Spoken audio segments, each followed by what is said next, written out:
نه چې کور کې اودس چا ردا مکي او مسجد قبا ته لاړ شي او هلته 2 رکعته مونځ وکي داسې ده لکه چې عمره یې وکړه د عمره ثواب یې وشو.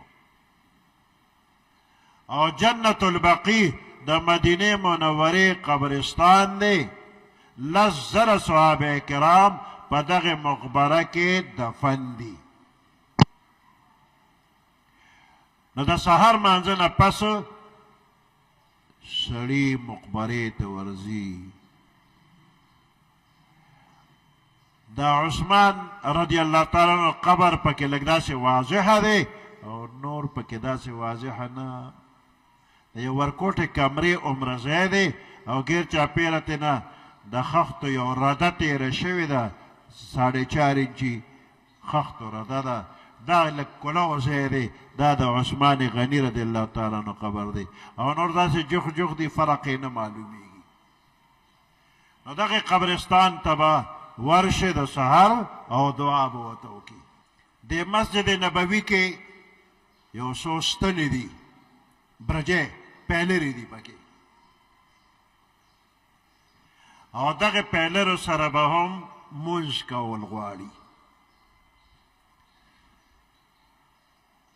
پیغمبر علیه السلام دا محراب چې دی د مسجد محراب دغه ځای سره د قجورې یوه ونه ولاړه وه. د قجورې ونه وه او منبر د پیغمبر علیه السلام جوړ شوی نو.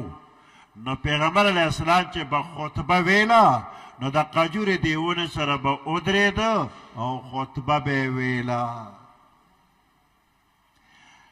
نو چې کله د پیغمبر علیه السلام دپاره منبر جوړ شو او پیغمبر علیه السلام د قجورې د دې ونې نه دې خوا په منبر ودرېده نو دغه قجورې دا ونه چې ده نو هغه لکه د ماشوم په ژړا شوله او سلګۍ والې او صحابه کرامو هغه چغې واورېدې چې دا ونه خو جاړي.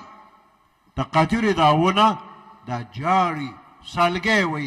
پیغمبر علیه السلام زر د منبر نه راکوشو او دغې ونې له ورغې لکه مور چې ماشوم په خپل زړه پورې جخت ونیسي پیغمبر علیه السلام د قجورې دا ونه زړه پورې ونیوله قلارول یې په مزه مزه قلار یې کړله.